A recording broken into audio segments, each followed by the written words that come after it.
Hello friends, मी अश्विनी. कशा आहात सगळे? हो, मी पण मजेत. 2 तीन दिवस म्हणा की मम्मीकडेच होते. मम्मीच्या घरी देवीचा कार्यक्रम होता, यल्लमा देवीचा. अंबिल होती घराकडं आणि तिथं असल्यामुळं मला माझ्या घरी लक्ष देता आलं नाही. 2-3 दिवस मी येणं जाणं चाललं होतं माझं. बरंच वेळ मी तिकडं होते. इकडं दुर्लक्ष होतं. जेवणाला आणि तिकडंच होते. जास्त करून इकडं मी नव्हतेच. तर काल आले मी इकडं आणि इथं आलं तर कसं आहे, सगळं असंच पडलं होतं आणि त्याच्यामध्ये पावसाचं येणं जाणं चाललेलं आहे. काल अचानकच रात्री इतका पाऊस आला, इतका जोर पाऊस आला. मी सगळी कपडे धुवून घालून गेले होते वरती आणि कपडे बाहेरच राहिले माझे. आणि आता मला डबल काम झालेलं आहे. आता ते सगळे कपडे मी काढून परत पिळून असं थोडंसं बाल्कनीमध्ये असं त्यांनी सुकायला घातले. ते एक एक्स्ट्रा काम झालं आहे. आणि किचनमध्ये आज सगळं किचनचा पसारा असा पडलेला आहे. खूप काम आहेत आणि त्याच्यामध्ये ना तब्येत बिघडली. मेन काय माहीत तब्येतीला आज माझ्या काय झाले. खूप तिकडं मला धगधग खूप झाली. त्याच्यानंतर इथं आता तब्येत एकदमच काल रात्रीपासून इतकं डोकं दुखत होतं. ते काय झालं, कंटिन्यू 5-6 दिवस म्हणा डोक्यावरनं पाणी घेत होते. म्हणजे देवाचा कार्यक्रम आहे, पाणी घेऊन चला. देवाचा कार्यक्रम आहे, पाणी घ्या. डोक्यावरनं पाणी घेऊन घेऊन मला वाटते काल ते बहुतेक मला ते खूप त्रास झाला. आणि इतकं डोकं काल माझं संध्याकाळपासून दुखत होतं ना, इतकं डोकं दुखत होतं. त्याच्यानंतर खूप वेळ मी झोपले पण नाही रात्री. आणि त्याच्यानंतर आता ते चेहऱ्यावर बघू शकता झोप पण नाही झाली. आणि त्याच्यानंतर हे घरची कामं आणि आज तब्येत थोडीशी नरम वाटते.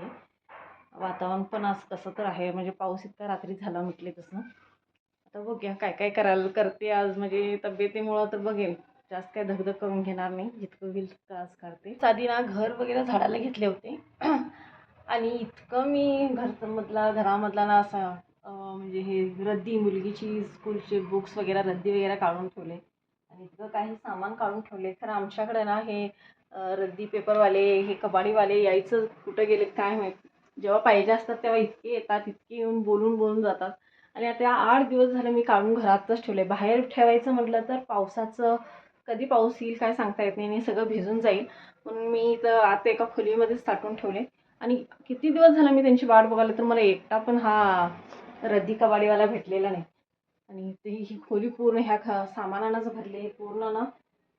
त्या मुलगीचे माझे बुक्स, जुने बुक्स, परत हे बॉक्स, थोडंसं कबाडीचं सामान, म्हणजे थोडंसं सामान वगैरे आहे या खोलीमध्ये. आता येण्यासारखंच नाही, कारण की ही खोली पूर्ण आता भरलेली आहे. गेस्ट आले होते तर मी इकडं पाठवलेच नाही त्यांना. त्यांनीच दुसऱ्या खोलीमध्ये त्यांनी जाऊन राहिले. आता हे एक द्यायचं आहे सामान. म्हणजे घरामध्ये ना ते एक खोली असं भरल्यासारखी वाटायला, कधी काय त्याला दिन असं झालं आहे मला. आता बघते, वाट बघायला लागले. खरं जेव्हा पाहिजे असतं तेव्हा ही लोकं काय येत नाही. त्यांना नको असते तेव्हा ही लोकं रोज येऊन विचारतील काय आहे काय आहे काय म्हणून. अजून तर 2-3 दिवस झालं मला काय दिसलेले नाही. बघूया आल्यावर ते पहिला एक खाली करायचं आहे. मला ना तुम्हाला सर्वांना एक विचारायचं होतं गार्डन बाबतीत. माझं ना गार्डन खूपच खराब होत चालले आहे. फक्त बुशी लागलेत गार्डनला. काय करायचं, मी सगळ्या गोष्टी करून बघितल्या. त्या म्हणून लोक जसं काय मला सांगत गेले, काचा घातल्या आणि काय काय ते थॅमॅट काय कुठल्या नावाचं एक औषध होतं ते देखील सांगितलं, ते देखील घातलं. खरं बुशी काही कमी नाही आहेत. माझं पूर्ण गार्डन ना इतकं खराब करून टाकले तर काही सांगायचंच नाही. म्हणजे आता गार्डन म्हणायसारखंच नाही आहे. फक्त साईडनं झाडं आणि मध्ये सगळं मातीचं आहे. गार्डनमध्ये लॉन इतकं सुंदर होतं ना माझ्या. आणि ह्या सगळे हे असे भसके पडवलेत, म्हणजे खड्डेच केलेत पूर्ण गार्डनमध्ये. त्यांनी काय करायला लागलेत त्यांनाच माहीत. आम्ही सकाळी मुजवतो, ही रात्री कारस्थान करतात आणि परत हाय तेवढे खड्डे काढून जातात. आता ह्यांना मारायचं तर कसं, एकदा मला हेच विचार करून कसं तर वाटत असते. तर लोकांनी जे मला सांगितलं गार्डन बाबतीत मी खूप सारे गोष्टी केले.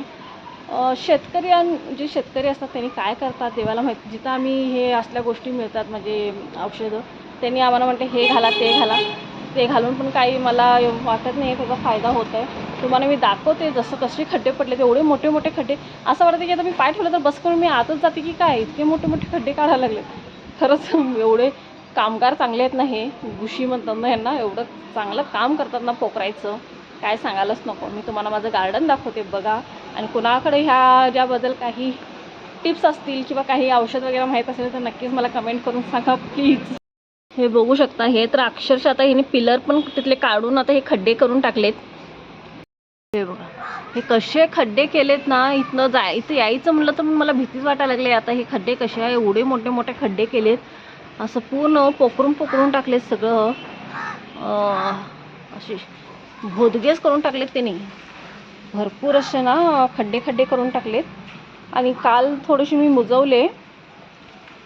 मुजवायचं, परत हे खड्डे करतात, असं काम चालू आहे हे सगळं ह्यांचं. तर बघू शकता केवढी अशी माती उकरून काढलेत. तर खूप असं खड्डे केलेत. तरी कसं काय करताना पण भीती वाटते. आता काय असेल त्याच्यामध्ये. दिसत असेल तुम्हाला माझं गार्डन. हे सगळं इथं ना असं लॉन वगैरे होतं, आणि आता ह्यांनी तर माझ्यामध्ये ठेवूनच देणार. त्याचे सगळे असे खड्डे केले, तिथं म्हणजे असं सगळीकडे खड्डे करून टाकलेत. आणि हे लॉनमध्ये असं आता म्हणजे पोकळ झाले हे सगळी माती. आता विचार केला की मी सगळं काढायचं एकदा आणि चांगलं परत नवीन लॉन वगैरे घालायचं. नाहीतर लॉन नाही घातले तर मी पूर्ण सगळं काढणार आणि इथं पॉट वगैरे ठेवणार. खरंच हे बघूनच परत किती मला वाईट वाटते. माझं इतकं सुंदर गार्डन होतं, आणि ह्या सगळं गार्डनचं ह्या गुशीने माझ्या गार्डनचं सगळं म्हणजे माझं वाट लावून टाकली. असं झाले सगळं गार्डनची अवस्था. साईडनं खूप सुंदर झाडं आहेत, असं काही नाही. झाडं खूप छान लागलेत इकडं, सगळीकडं झाडं आहेत.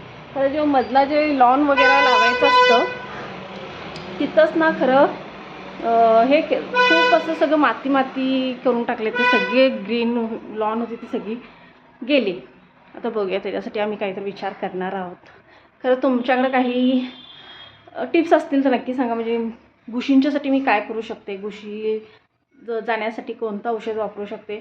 बऱ्यापैकी तर मी करून बघितले, जसं लोकांनी खूप सांगितलं ते काही मला यूज वाटे ना. तरी कोणाकडं त्याचं काही सोल्युशन असेल तर नक्कीच मला सांगा. परत भेटते नेक्स्ट व्हिडिओमध्ये. तोपर्यंत बाय.